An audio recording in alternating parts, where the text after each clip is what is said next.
Amis Cancer, bonjour, je suis ravie de vous retrouver pour cet horoscope sentimental du mois de février.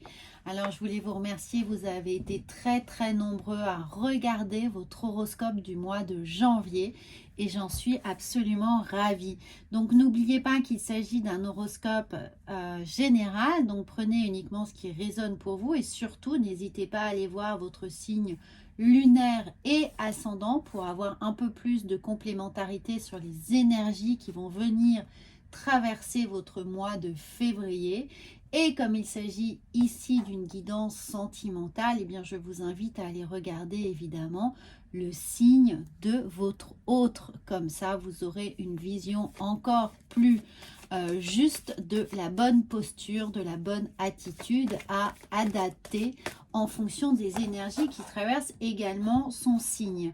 Alors, on va voir à la coupe quelles sont les énergies du mois de février pour vous. Eh bien, nous avons la boussole. Donc, pour certains, eh bien, vous pourriez être un peu déboussolé, déboussolé en étant célibataire et ne pas savoir vers quel sein vous vouez, ou aller chercher, ou aller déployer toute votre énergie pour trouver l'âme sœur, la personne avec laquelle vous avez envie de partager un certain nombre de choses. Et pour les personnes qui sont en couple, eh bien peut-être qu'il y a ici une petite recherche d'objectifs à trouver, des choses à réévaluer, une situation à qui nécessite une certaine petite remise en ordre. Alors on va voir ensuite ici, eh bien nous avons le livre. Donc encore une fois, pour les amis célibataires, eh bien vous avez envie de vous lancer dans une nouvelle histoire, hein. Vous avez envie d'écrire un nouveau chapitre de votre vie et vous en cherchez peut-être le sens, la bonne personne avec laquelle écrire justement ce nouveau chapitre. Donc vous êtes dans une phase là ou de questionnement, hein, où vous avez envie de poser en fait les repères qui vont vous guider vers cette nouvelle histoire. Et pour les amis, eh bien en couple, c'est un peu la même chose. Il y a le besoin de réécriture, de se réinventer pour trouver des nouvelles choses passionnantes à faire ensemble. Alors, on va voir. Eh bien, regardez, en première carte, vous avez un très grand soleil. Donc, effectivement, il y a une mise en lumière de besoins là qui s'inscrivent, quelle que soit votre situation célibataire ou en couple. Il y a l'idée qu'on va mettre de la lumière sur des manques, sur des choses qui sont à réactualiser dans votre quotidien et dans vos objectifs communs. Pour atteindre le rythme de croisière là. Et regardez, on a le masque et ici ce masque, eh bien il vient nous dire qu'il y a besoin de mettre un peu plus de créativité, de mettre un peu plus d'invention, de joie de vivre, de prendre les choses de façon un peu plus ludique, de mettre moins de gravité, moins d'enjeu dans ce que vous allez mettre en place, de vous laisser un peu porter par la magie du moment, en tout cas de vivre l'instant présent pleinement, sans conséquences, sans gravité, sans drame, mais vraiment avec ce côté toujours festif de la chose. Donc si vous êtes célibataire, eh bien n'hésitez pas à vous divertir, à élargir votre cercle, à vous tourner peut-être vers des activités que vous n'aviez pas l'habitude de faire pour justement trouver d'autres personnes, des personnes qui peuvent être en dehors de votre champ d'action habituel, en dehors de votre rayonnement, d'aller vraiment chercher des gens qui pourraient être totalement complémentaires en ce sens, qui sont totalement différents de vos centres d'activité habituels. Et pour les personnes en couple, eh bien, essayez de mettre beaucoup plus de jeux, de choses ludiques, de nouvelles habitudes, hein, certainement, dans votre quotidien. Alors, la troisième carte, eh bien, nous avons... Regardez, nous avons ici l'arbre. Et l'arbre vient nous dire qu'il y a le besoin de retrouver un équilibre, de retrouver un certain ancrage dans ce couple, mais un ancrage en trouvant ici, regardez, plusieurs modules, plusieurs activités, en essayant de diversifier vraiment ce qui constitue ici votre essence. Donc, ce qui constitue votre couple, on va vous demander d'aller trouver, voilà, des activités avec lesquelles vous allez pouvoir jongler, que vous allez pouvoir semer finalement dans votre quotidien, de vraiment faire preuve d'ingéniosité pour trouver des nouvelles choses qui vont pouvoir au fur et à mesure agrémenter votre quotidien ou s'agglomérer à vos habitudes, bien sûr. Donc essayez de diversifier un maximum les choses. On va voir avec le tarot de Marseille comment tout cela se positionne. Et décidément, il y a beaucoup de sets de coupe pour tout le monde. Donc, il y a évidemment là un peu d'ennui, un peu de lassitude, peut-être par rapport aux habitudes. Et c'est ça qui est mis en lumière. C'est-à-dire que d'un seul coup, vous avez une forme de révélation sur les choses qui doivent changer. La coupe est pleine, là, avec les 4 coupes, la coupe est pleine et il y en a certaines que vous ne voyez pas. Il y a un potentiel ici que vous ne voyez pas et qui est nécessaire d'alimenter, de regarder. Servez-vous là de vos dons, de vos capacités, plutôt que de vous en détourner. Allez puiser dans vos ressources. Ici, les ressources qui sont là, les ressources en tant que célibataire, c'est-à-dire développer toute une forme de curiosité vis-à-vis des choses qui ne vous sont pas habituelles. Et pour le couple, eh bien, aller sur des territoires qui ne sont pas d'habitude dans vos cordes, c'est-à-dire, je ne sais pas, aller plus au théâtre, aller plus au spectacle, aller écouter des concerts, mettez-vous à des cours de musique, à de la poterie, des cours de yoga, aller faire du parapente, enfin, quelles que soient les activités, mais apportez de l'originalité dans ce que vous êtes en train de vivre. Alors là, elles viennent toutes ensemble. Eh bien, on a l'as de bâton. Et l'as de bâton, c'est l'initiative. C'est pas le passage à l'action avec tout ce que ça peut comporter d'idées ingénieuses, d'actions, d'impulsion. Mettez de l'impulsion dans ce que vous allez faire.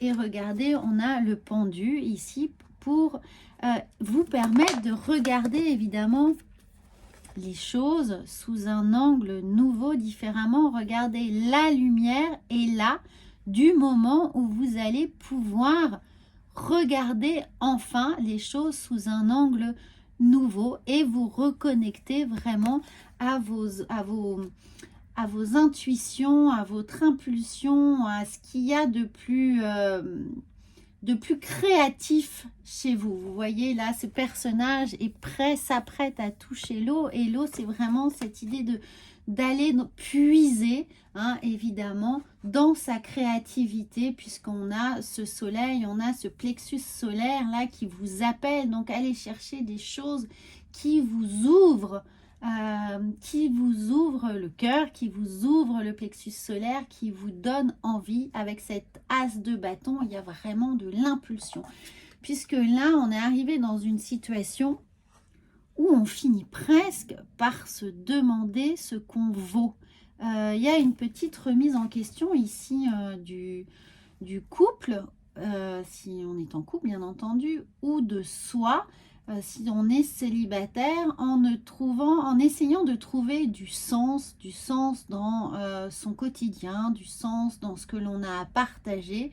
Alors attention à ne pas trop vous remettre en question. Là n'est pas le sujet. Le sujet est vraiment de remettre de l'impulsion, de l'envie dans votre quotidien pour y apporter un peu plus de créativité, faire preuve d'originalité, de vous laisser porter et surtout évidemment de laisser le mental de côté, mais de faire de la place à cette joie.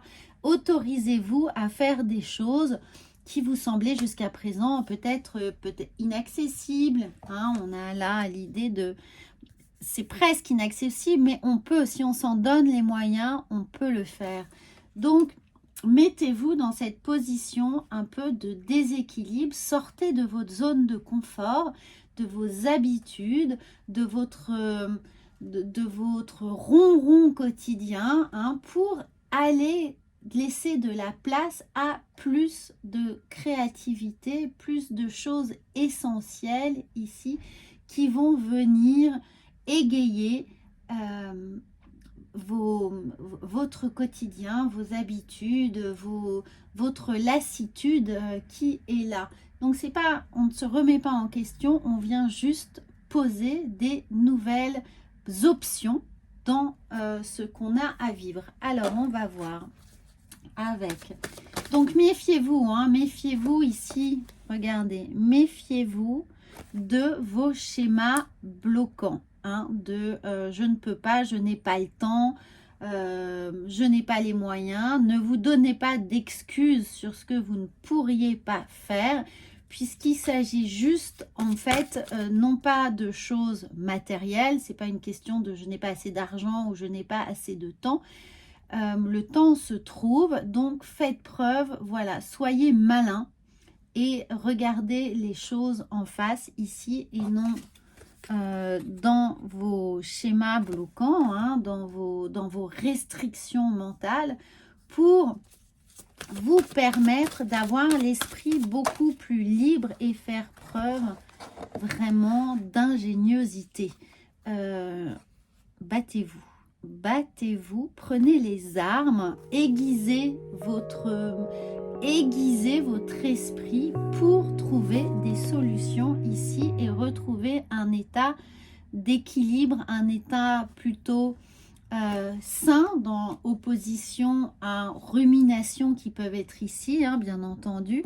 Donc le bien-être qu'on peut avoir avec l'évocation de l'arbre, le bien-être, il est dans je me défais d'un mental trop omniprésent qui me pousse dans des ruminations et qui ne me laisse pas évidemment la place et la possibilité d'envisager des choses beaucoup plus créatives. Donc là, on vous dit bien, prenez les armes, réfléchissez, faites place à une nouvelle façon de penser avec le pendu pour transformer, twister une situation qui en fait n'existe pour le moment qu'à travers le mental, vos incapacités à libérer de la place pour faire autre chose et réévaluer la situation.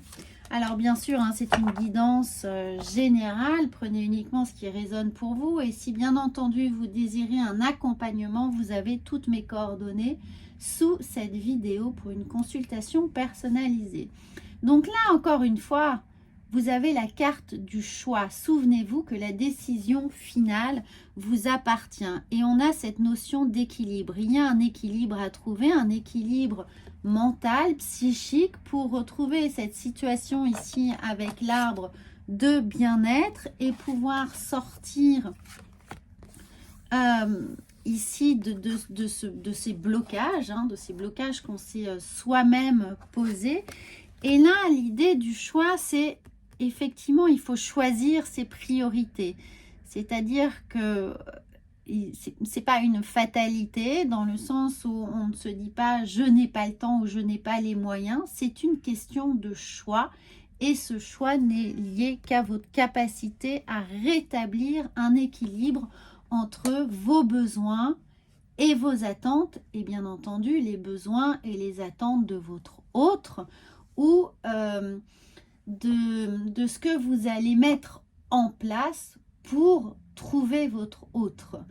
C'est-à-dire que si vous êtes célibataire et vous souhaitez absolument être en couple, mais que vous ne vous donnez pas les moyens de le faire, ça ne va pas arriver tout seul, tout cru, comme, comme tomber du ciel, hein. Il va falloir ici faire des efforts, se donner les moyens de sortir, voilà, d'aller hors de sa zone de confort, de s'adapter à des situations diverses et variées et peut-être d'envisager les choses différemment pour se donner la disponibilité de se laisser surprendre par quelqu'un ne correspond, qui correspond à nos attentes, mais sous des aspects, sous un costume différent. Ne jugez pas sur pièce, mais laissez-vous surprendre par tout ce que la vie peut vous offrir comme possible, par toutes les qualités que les gens pourraient avoir, c'est-à-dire ne jugez pas évidemment sur l'apparence. Hein, c'est bien ça, les masques, pour retrouver cet ancrage. Ne jugez pas les gens sur leur apparence, jugez-les pour le fond, pour l'initiative, pour ce qu'ils ont à apporter, à vous apporter, ce que vous avez à partager avec eux et surtout la façon dont ils vont vous permettre de voir les choses différemment, d'élargir votre réflexion, d'élargir votre champ d'action habituel. C'est-à-dire que vous allez choisir quelqu'un qui ne va pas évidemment penser la même chose que vous. Ne choisissez pas votre sosie en moitié, choisissez la personne qui va justement pouvoir vous apporter cette complémentarité qui va vous faire avancer, qui va vous faire progresser et qui va vous permettre de retrouver un équilibre. Voilà, si vous êtes dépressif, vous n'allez pas choisir quelqu'un de dépressif. C'est un exemple, hein.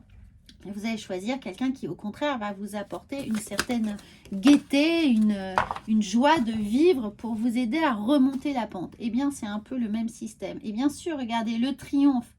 Attendez-vous à faire aboutir un projet qui vous tient à cœur. Alors là, les amis, c'est parfait. La victoire est au bout du chemin. Donc surtout pour ce mois de février, eh bien, profitez de toutes ces bonnes résolutions ici, de vous pousser un peu, hein, en dehors de vos frontières, en dehors de vos limitations, j'allais dire intellectuelle, mais intellectuelle dans le sens réflexion. Ouvrez votre réflexion et regardez le triomphe. Eh bien, la victoire est là. Tout dépend vraiment de votre capacité à vous reformater, à ouvrir vraiment votre champ d'action. Alors, ensuite, avec l'oracle de la sagesse, quelle sagesse est là pour vous accompagner au mois de février? Regardez, elle est venue tout de suite. Je suis impatiente de savoir ce que c'est. Et nous avons l'heure de la sieste. Eh bien, tout ça pour vous dire, prenez le temps de la réflexion. La sieste, c'est ce moment de repos que l'on s'accorde pour se ressourcer, pour faire le point, pour un peu lâcher le mental. Eh bien oui, lâchez le mental, accordez-vous cette réflexion nécessaire au mois de février.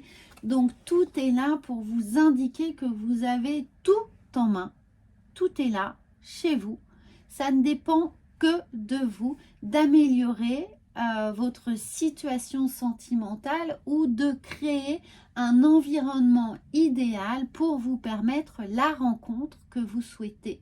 Voilà, alors les amis, c'est un merveilleux tirage. Donc n'hésitez pas à commenter et évidemment à vous abonner à cette chaîne, j'en serais absolument ravie. Et puis surtout, regardez votre horoscope. Voilà, je vous souhaite un très très bon mois de février. À bientôt!